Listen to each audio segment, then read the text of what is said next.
Radio Publique Africaine.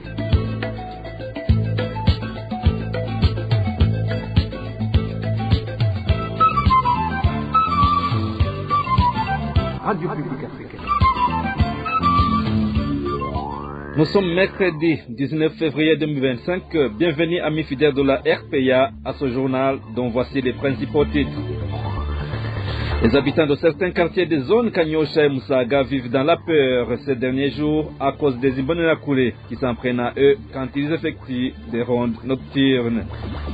Le HCR lance un appel urgent à la communauté internationale pour fournir de l'aide aux réfugiés congolais qui sont au Burundi à cause de la guerre qu'il y a dans leur pays. Les conséquences de cette guerre affectent en effet les commerçants du marché chez Sion. Vous le suivrez dans ce journal. Et la dernière partie de ce journal sera consacrée au mini-magazine au cœur de la société qui va mettre en lumière l'afflux de ressortissants congolais dans le pays. Conséquences directes des combats qui font rage à l'est de la RDC. Voilà pour le sommaire. Bien le bonsoir mesdames et messieurs. Tout de suite, le développement. Ouvrons ce journal par la page sécurité, intensification des rondes nocturnes par les Imbonerakure de certains quartiers de la zone Kanyosha en mairie de Bujumbura. Ces activités ont repris depuis près d'une semaine. Les Imbonerakure s'en prennent aux gens qui croisent pendant ces activités, une situation qui inquiète la population locale. Le point avec Walter Kwizera. Ces Imbonerakure, de même que les chefs collinaires, font des rondes nocturnes habillés tout en noir. Ce qui fait le plus mal, c'est qu'ils s'en prennent à toute personne qui croise leur chemin. Ils ne respectent rien ni personne. C'est vraiment honteux. Cet habitant de la zone Kanyosha dénonce les exactions auxquelles fait face la population de la place de la part des Imbonerakure. Selon certains habitants des quartiers Ruziba et Kadjidji, ces 2 dernières semaines, ils ont été persécutés et torturés par ces jeunes du parti au pouvoir, le CNDD-FDD, et cela au vu et au su de toutes les autorités administratives qui accompagnent souvent ces miliciens dans les patrouilles nocturnes, soi-disant destinées à traquer l'ennemi infiltré au pays. En fait, on ne comprend toujours pas ce qui se passe réellement. Les administratifs à la base, du chef collinaire au chef de zone, en passant par les responsables des Imbonerakure et les membres de cette milice, tout ce monde sillonne les rues pendant la nuit. Ils auraient reçu l'ordre de multiplier les rondes nocturnes pour barrer la route à l'ennemi qui se préparerait à attaquer le Burundi. Mais nous ne savons pas comment ils vont assurer la sécurité. Peut-être qu'ils vont être dotés d'armes à feu ou pas. On ne sait pas comment tout ça va finir. Ce qui frustrerait plus les habitants de la place, c'est de voir que ces Imbonerakure tabassent tout passant qui revient de son travail sous prétexte qu'il circule les heures avancées de la nuit sans tenir compte que beaucoup de gens rentrent souvent à pied faute de carburant. Des fois on rentre à pied faute de bus de transport, vu qu'il s'observe toujours une pénurie du carburant. Alors il arrive qu'on soit encore en cours de route à 23h ou minuit. Et si par malheur tu tombes sur eux, tu subis un interrogatoire et parfois tu te fais tabasser. Les informations en provenance du quartier Kadjidji indiquent que ces Imbonerakure raquettent aussi les passants et volent dans les ménages. D'où la population s'interroge et se pose la question de savoir s'il existe encore des agents de l'ordre et de sécurité au pays, vu que leur travail semble avoir été confié à ces jeunes Imbonerakure qui ne font que les séquestrer. À ce propos, la rédaction de la RPA a essayé de joindre Devote Ndaisenga, administrateur de la commune Emura, mais en vain. Walter Kwizera, cette situation se présente également au quartier Gikoto de la zone Musaga, commune Moha, à mairie de Bujumbura, où les habitants vivent la peur au ventre suite aux rondes nocturnes effectuées ces jours-ci par les Imbonerakure du parti CNDD-FDD. En effet, ces Imbonerakure ont récemment tué une personne à coups de machette. Les détails avec Nadège Ilakoze. Egide Nyonizeye est le nom de l'homme qui a été récemment assassiné à coups de machette au niveau de la nuque dans la nuit de samedi dernier par les Imbonerakure qui faisaient des rondes nocturnes dans le quartier Gikoto de la zone Musaga, témoignent les habitants du quartier Gikoto. Ces rondes nocturnes qui ont débuté depuis quelques jours inquiètent énormément la population car elle voit que sa sécurité est menacée à voir les crimes commis par ces Imbonerakure. Les gens sont dans une peur panique. Au quartier Gikoto, un homme a été tué par des Imbonerakure qui font des rondes nocturnes. Ils lui ont tendu une embuscade dans la nuit de ce samedi quand il est rentré chez lui. Cet homme croyait que ce sont des voleurs et quand il a frappé les d'entre eux, les autres sont venus en courant et ils l'ont blessé à coups de machette au niveau de la nuque. Il est mort sur le champ. Ces habitants du quartier Gikoto indiquent que les Imbonerakure, dirigés par le prénommé Lionel, sont eux qui ont commis ce meurtre, car c'est souvent ces Imbonerakure qui malmènent les gens en les dépouillant de leurs biens quand ils rentrent chez eux le soir.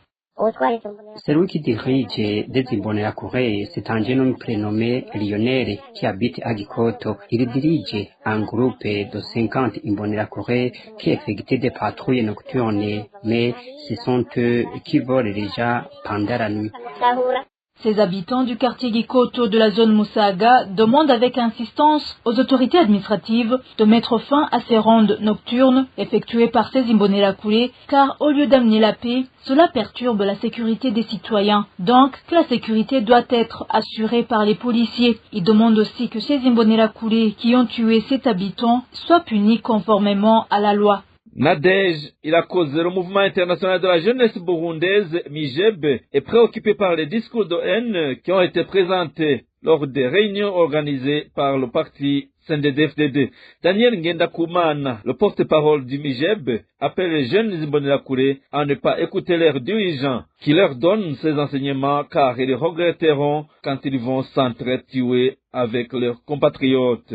Écoutez plutôt Daniel Ngendakumana, il est le porte-parole du MIJEB. Le Burundi se trouve à un tournant crucial à l'approche des élections.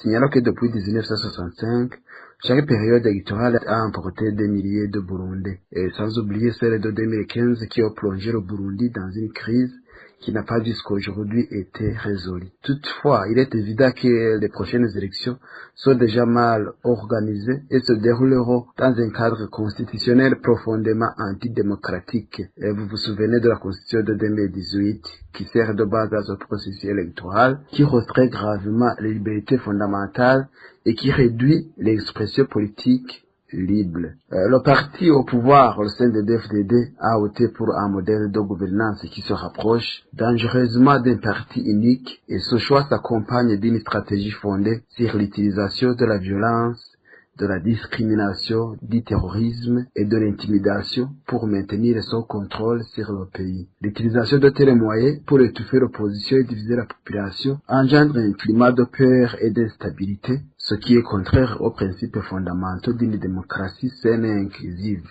Et cette approche autoritaire constitue une grave menace pour la paix et le bien-être des Burundais. Et en tant que jeunes Burundais engagés, nous rejetons fermement cette dérive autoritaire et nous croyons que notre pays mérite un avenir pacifique, démocratique et inclusif où chaque citoyen peut s'exprimer librement sans crainte d'intimidation. Nous appelons à une mobilisation de la jeunesse pour refuser la violence et les discours de haine qui minent notre cohésion nationale. Et ces élections devraient être une occasion de renouveau démocratique et non un prolongement de la répression et de l'injustice. Le mouvement international de la jeunesse burundaise s'engage activement à défendre les principes de la démocratie. En page de société, le HCR, l'agence de l'ONU pour les réfugiés, lance un appel urgent à la communauté internationale pour fournir de l'aide aux réfugiés congolais qui fuient la guerre dans l'est de la République démocratique du Congo. Ces réfugiés ont trouvé refuge au Burundi, mais les conditions de vie dans les camps sont très difficiles. Certaines personnes choisissent même de retourner dans leur pays malgré le danger. Elvis Niomongere. Les camps prévus pour accueillir les réfugiés sont maintenant surpeuplés à cause du grand nombre de personnes qui arrivent. Le HCR a publié un communiqué mardi 18 février pour alerter la communauté internationale. Selon ce communiqué, il y a trop peu d'eau, de nourriture et les conditions d'hygiène sont mauvaises. Cela rend la vie très difficile pour les réfugiés et c'est pour cette raison que le HCR appelle à une aide urgente. Le communiqué du HCR précise que malgré les efforts du gouvernement burundais, la situation devient de plus en plus grave à cause de ces conditions difficiles. Certains réfugiés sont morts. L'un des cas connus est celui d'un enfant mort dans un cas au stade de Rugombo. On n'a rien amené ici. Pas de provisions, pas d'habits. Un enfant est mort dernièrement d'autres fois. Tout le monde ne parvient pas à dormir à cause d'autres fois. Nous demandons que l'on nous donne l'abri dans les meilleurs délais. Certains réfugiés ont décidé de retourner chez eux. Les réfugiés demandent au gouvernement burundais et au HCR de faire tout le possible pour améliorer la situation dans les cas. Merci Elvis Niomungere. Les conséquences de la guerre qui sévit à l'est de la République démocratique du Congo commencent à se faire sentir au Burundi. Au marché de Chesillon, à mairie de Bujumbura, le trafic de personnes et de véhicules en provenance du Congo a cessé. Une situation qui affecte certains commerçants de ce marché. Les détails avec Balthazar Miburu. La circulation des personnes et des marchandises entre l'Est de la République démocratique du Congo et le Burundi était appréciée par les commerçants des marchés de Kotebu et celui de Chesilloni avant que la guerre ne s'intensifie dans cette région de l'Est de la République démocratique du Congo. Notre source fait savoir que les activités tournent au ralenti parce que les Congolais ne sont en train de travailler suite à cette guerre.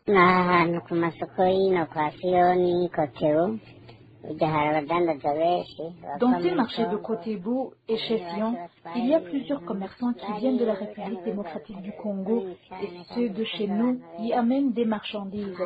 La circulation des marchandises était intense et faisait vivre plusieurs personnes. Les véhicules des agences de transport venaient en grand nombre. Mais depuis qu'il y a une guerre à Bukavu et à Uvira, ce n'est plus le cas. Tout s'est arrêté. Il n'y a pas de marchandises qui sortent ou qui entrent. C'est une énorme perte.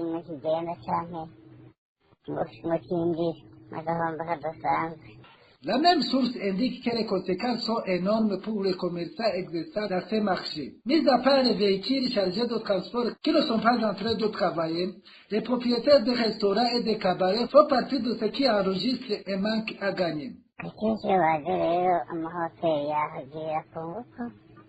Lorsqu'ils arrivaient, les propriétaires des hôtels gagnaient quelque chose. Même le pays et les citoyens en tiraient profit. Mais tout s'est arrêté pour le moment. Pourtant, même les cabarets et les restaurants en tiraient aussi profit. Vous savez qu'ils utilisent les dollars et cela nous aide beaucoup pour tenir dans cette cherté de la vie. Nous, les commerçants qui travaillent dans ces marchés de Kotebu et Chesillon, nous enregistrons des manques à gagner au cours de ces jours.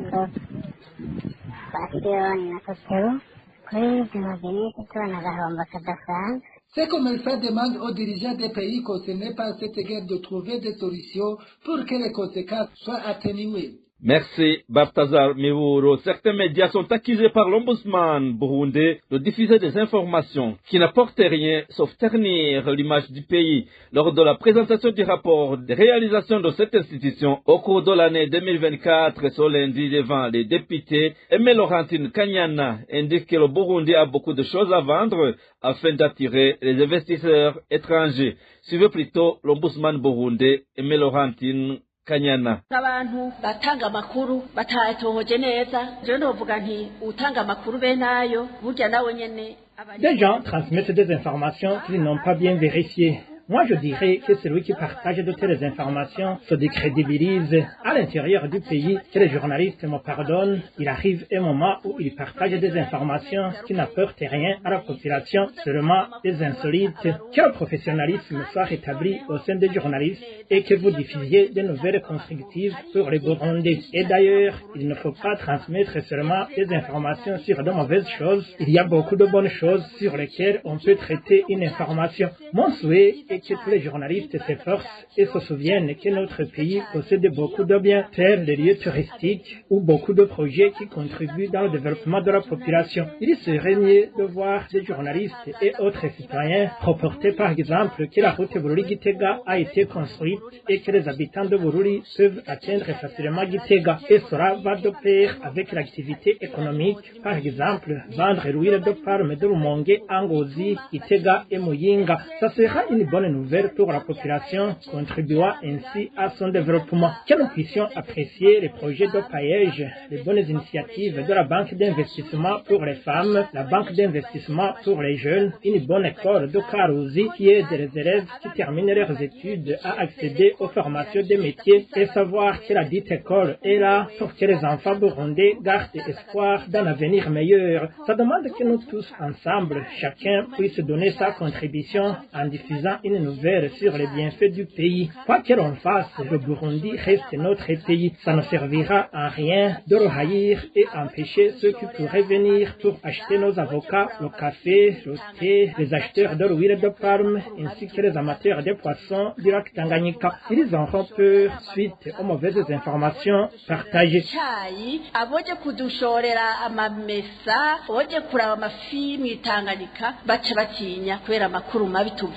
Et à propos de 6 médecins qui ont été dernièrement arrêtés et détenus dans les cachots du service national des renseignements, Aimé Laurentine Kanyana dit qu'elle n'a pas été saisie pour intervenir. Néanmoins, l'ombudsman trouve nécessaire de majorer les salaires de ces médecins si l'État en a les moyens. Elle invite le gouvernement et ses techniciens de la santé de s'asseoir ensemble afin de résoudre ce problème. Suivez encore une fois Aimé Laurentine Kanyana.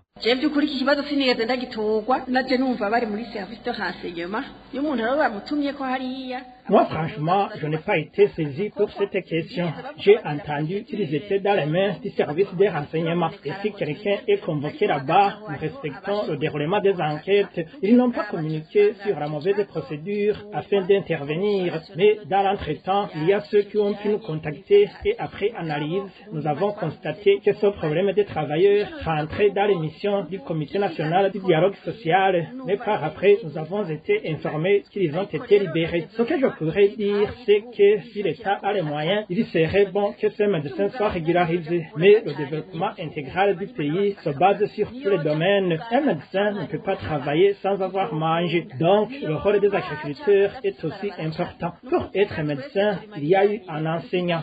Sinon, il ne pouvait pas arriver à cela. Il y a aussi besoin d'une route pour la circulation. Donc, nous sommes tous complémentaires. Nous sommes utiles pour le pays. Alors, comme nous tous Burundais sommes concernés par le développement du pays, il ne doit pas y avoir 2 poids 2 mesures, mais regardons d'où nous venons, où nous arrivons et là où nous allons. Je peux dire que c'est bien que les médecins désirent et d'avoir si l'État en a les possibilités. Mais s'il n'en a pas, il ne faut pas qu'ils oublient le serment qu'ils ont prêté de soigner les gens. Il faut y aller doucement en évitant des révoltes et ainsi penser aux réformes permettant l'entrée d'argent dans différentes caisses pour la rémunération des médecins. Alors, la solution à ce problème est que les médecins, l'État ainsi que d'autres qui puissent donner des contributions s'assoient ensemble et dialoguer sans que personne ne se sente lésé plus que l'autre. Nous cherchons tous le bien de la population qui a besoin de se faire soigner ainsi que le bien et la survie de nos familles.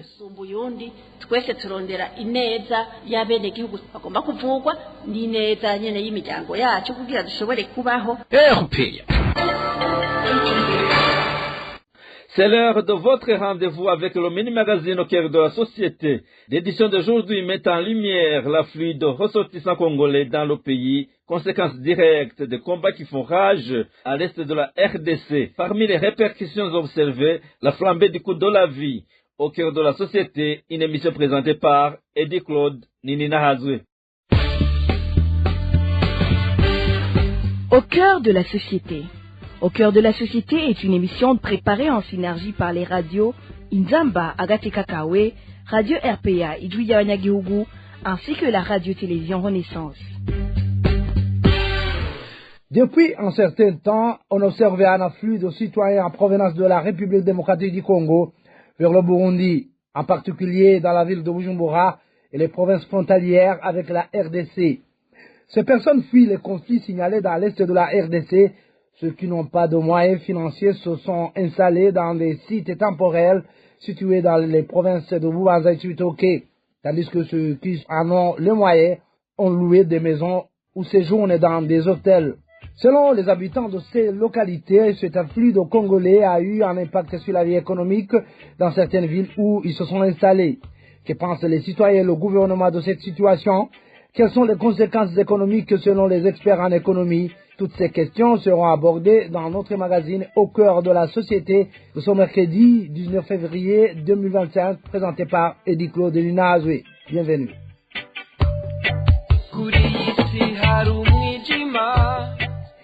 Dans la ville de Bujumbura, les réfugiés congolais fuyant les violences dans l'est de la RDC se sont particulièrement installés dans les quartiers de Bouiza, situés en plein centre-ville, et de Tibitoke au nord de Bujumbura. De même, dans la province Tibitoke, le nombre de réfugiés ne cesse d'augmenter. Certains d'entre eux louent des maisons ou des chambres dans des hôtels et paient en francs congolais ou en dollars américains. Face à cette situation, les habitants locaux en profitent pour augmenter les prix des loyers et des services.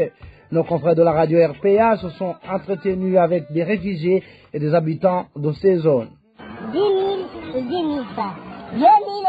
Avec 10 000 francs congolais, on te donne 10 000 francs burundais. Avec 10 dollars, on te donne légèrement plus de 10 000 francs burundais. Je ne sais pas si actuellement le franc congolais a la même valeur que le franc burundais. Avant, on échangeait 10 000 francs congolais à 30 000 francs burundais.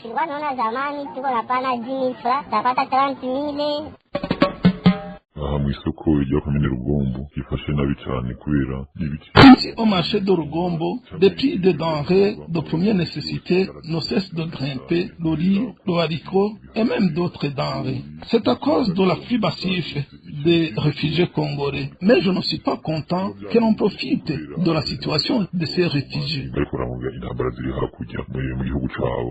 Lors d'une conférence de presse tenue le lundi 17 février, le ministre de l'Intérieur Martin Niteretse a déclaré que l'arrivée des Congolais ne devrait pas inquiéter les Burundais car ces derniers apportent des devises étrangères dans le pays. Les Congolais que nous refoulons, c'est parce qu'ils sont en situation régulière. On ne peut pas expulser quelqu'un sous prétexte qu'il serait responsable de la hausse des loyers ou de l'augmentation des prix des denrées alimentaires. Pas du tout. Les Burundais sont un peuple accueillant et nous devons en être fiers. Cessons donc de nous lamenter sur la montée des loyers attribués à l'arrivée de ces Congolais. Le véritable problème, c'est que nous ne construisons pas suffisamment de logements, ce qui crée un déséquilibre entre l'offre et la demande. Au lieu de grogner contre cette population en détresse, reconnaissons plutôt que leur présence est aussi une opportunité. Ils injectent de l'argent dans notre économie.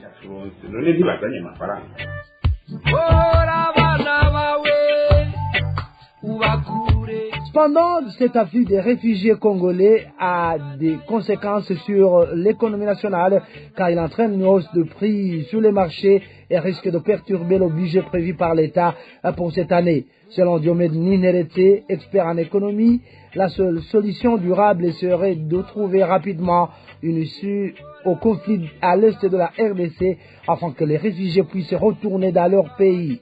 Je dois vous dire qu'il y a plusieurs impacts négatifs sur l'économie du Burundi. Bien évidemment, cet impact est vraiment exacerbé par le défi économique déjà présent, surtout en raison de la fragilité économique du Burundi. Donc ici, il y a lieu peut-être ici de faire juste une petite synthèse par rapport à ce que je pense, par rapport à cette situation. Il y a d'abord ce que moi j'appelle la pression sur les ressources naturelles et plus particulièrement aussi sur les infrastructures. D'abord, il faut reconnaître que les ressources sont toujours rares et quand il y a l'afflux de réfugiés, ici, il y a bien évidemment l'augmentation de la demande. Vous ajoutez plus de 5% de la demande, vous comprenez bien qu'il y a des conséquences négatives au niveau même de l'offre et de la demande.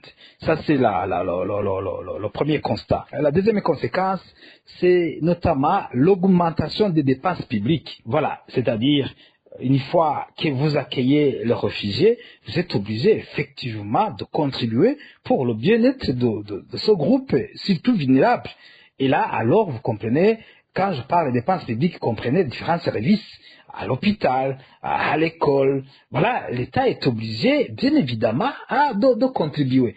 Je comprends bien qu'il y a des subventions et aides internationales, notamment le HCR, l'UNICEF pour les enfants, mais l'État burundais devra absolument faire des contributions, notamment en donnant des terrains, notamment effectivement en facilitant le circuit administratif. parce qu'effectivement, c'est vraiment une volonté internationale, surtout que le Burundi a ratifié autant de conventions par rapport au respect des droits de l'homme. L'autre conséquence qui n'est pas très dite, c'est notamment les faits des petites entreprises. Les petites entreprises locales, en particulier celles qui opèrent dans les zones proches des réfugiés, ils sont confrontés à la concurrence des réfugiés, qui ont parfois aussi des petites entreprises informelles. Je veux dire, un Congolais qui était taximan va essayer encore une fois de faire le taximan. Donc il y a une concurrence qui est souvent déloyale parce qu'effectivement la population doit nécessairement vivre. Vous vous souvenez que même les Burundais sont souvent pourchassés en Tanzanie en disant qu'ils prennent le travail des Tanzaniens. Donc, le même phénomène est valable pour le Burundi. Donc, autrement dit, il y a cette concurrence-là déloyale. C'est une conséquence qui n'est pas très visible, mais qui, naturellement, est là, surtout dans la zone où les camps de réfugiés étaient implantés. Au niveau économique, il faut aussi, alors, c'est ça là où je voulais beaucoup plus insister, c'est au niveau de la fluctuation de la monnaie et de l'inflation. Bien évidemment, quand on parle d'inflation, c'est la hausse généralisée des prix. Quand il y a l'afflux des réfugiés, cela contribue bien évidemment à l'inflation et à raison de la pression d'approvisionnement des biens de consommation courante. Donc maintenant, effectivement, comme je vous le disais, maintenant par exemple, le riz a augmenté, la maison, la location des maisons a augmenté. Donc on voit qu'il y a autant de questions qui arrivent suite à cet afflux des réfugiés. Là, je ne vais pas parler de l'instabilité monétaire. Maintenant, les Congolais viennent avec des dollars. Voilà. Quand il y a cela, effectivement, il va absolument avoir de l'argent informel et ces Congolais vont alimenter le marché noir.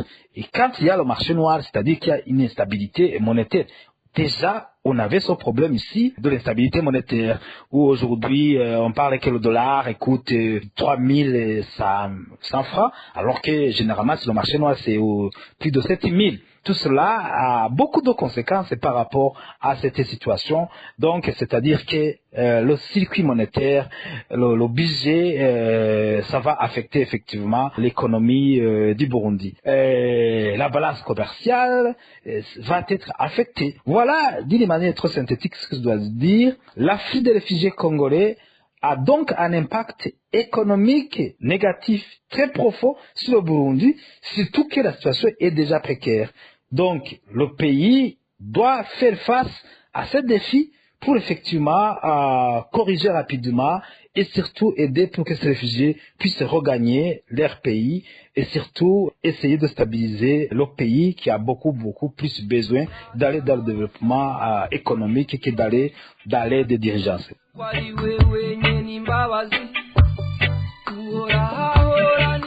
Au départ, les citoyens congolais qui arrivaient au Burundi étaient principalement des étudiants venus poursuivre leurs études dans différentes écoles et universités du pays.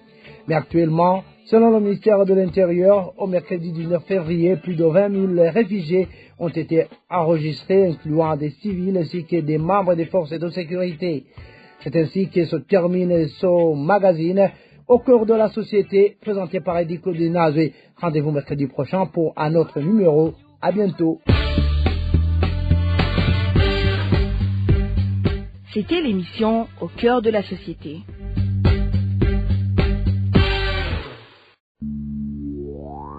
Et voilà, chers auditeurs, c'est ce mini-magazine au cœur de la société qui marque un point final au journal en français de ce mercredi 19 février 2025. Merci pour votre aimable écoute. Merci également aux équipes rédactionnelles et techniques pour leur franche et parfaite collaboration. À la présentation de ce journal, vous étiez avec Clovis Nyonzima. Passez de bons moments chez vous. Au revoir.